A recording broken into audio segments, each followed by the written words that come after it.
Pakistan's opposition leader Imran Khan's house in Lahore remains surrounded by police. The 70-year-old veteran politician said earlier that police were preparing to detain him again. Khan was arrested last week in connection with a corruption case. On Thursday, Pakistan's Supreme Court ruled that arrest was illegal. Well, joining us now from Lahore is Imran Khan, former Prime Minister of Pakistan. Mr. Khan, welcome to the programme. Could you give us, first of all, an update of your situation? Are you still anticipating arrest at this time? Well, my house is surrounded by the police. Basically, they've cut my house off from the main roads, and there was a police statement that there were 40 terrorists hiding in my house, so they were going to come and search for these terrorists. So I've invited everyone, the media and everyone, to come and look for these terrorists which are supposed to be hiding in my house. I believe it's just a pretext for them to again conduct a raid and pick me up. So you say that those people that they suggest are involved in the violence of last week are not at your property? What they're saying is that once I was abducted, and I use the word abducted, confirmed by the Supreme Court, unlawfully picked up from within the precincts of the Islamabad High Court, there was a reaction in the public.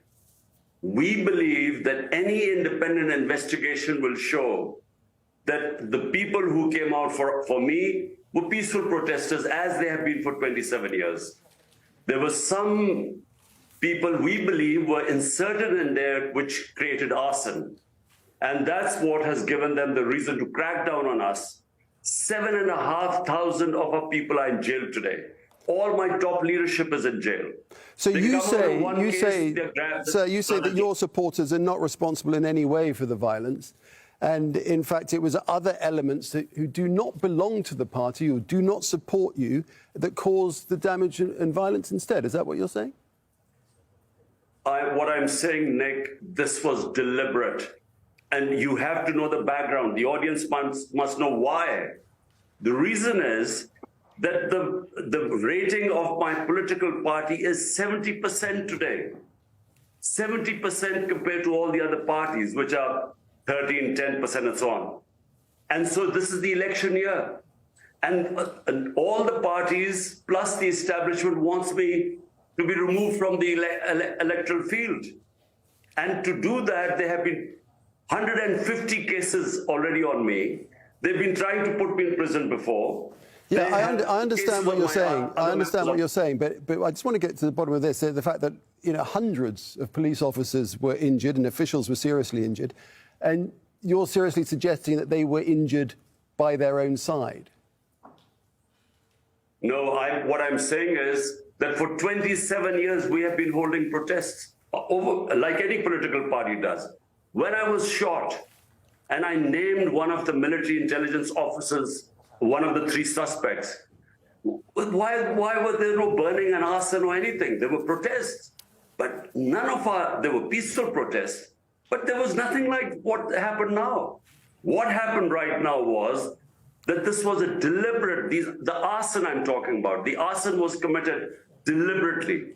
25 people died in this. 700 people got bullet wounds, all of our supporters. And if there's any independent inquiry, you will find that there were peaceful protesters. And the arson was done.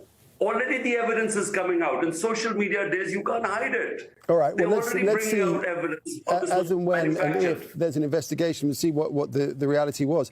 But do you not feel that by calling your supporters out to protest, you are effectively inciting violence? Look, Nick, I mean, which democracy does not allow people to protest peacefully when they think they've been wronged? Name me a democracy. When I'm picked up unlawfully, I was on bail, they could not pick me up. They grabbed me, not just grabbed me, but they beat up people. People got injured. They took me like an ordinary terrorist. What did you think? Would there not be a reaction? Would there not be peaceful protest on that? There were always going to be protests. But what I'm saying is that the arson was not us. And I can again say that whenever there's independent investigation, it will be proved that it wasn't us. You, of course, were given bail by the Supreme Court.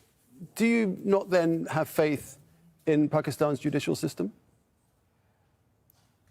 The only thing that is holding together Pakistan's democracy is our judicial system. This is the only thing. Otherwise, what is happening now is people come out, get bail from one case, immediately there's police which grabs them and takes them in for some other case. How can 7,500 people be in jail? How can all the top leadership be in jail? At least they must prove there must be some evidence that they were involved in some wrongdoing. All my people have always been told to protest peacefully. And I have all the statements. From 27 years, I've always said, stay between the Constitution and the law. Do not indulge in any violence. And our party is known for that. So how come suddenly they started burning down buildings? We have evidence that there were people planted inside who did that. Where is the nation going to find resolution here? Two sides are so polarized, the country is divided. Where is resolution coming from? Look, Nick, there is only one solution. This is an election year. The elections cannot be held beyond October. So 3 months before the elections, the government gets dissolved, so which is another 2.5 months. Now, that is the solution. But unfortunately, what is happening is that the government is running away from elections. There were supposed to be provincial assembly elections in 70% of Pakistan, according to the constitution, ruled by the Supreme Court. The government refused. So they've already violated the constitution because they're scared of losing the elections. Who, finally, Imran Khan, are you blaming? Is it the government or the army, the military? Who do you think is behind this? Well, you know, of course, the 12-party coalition, which is in government, but they were brought in government by the ex-army chief. So the military means one man, army chief, because it's not a democratic institution. So basically what he decides goes.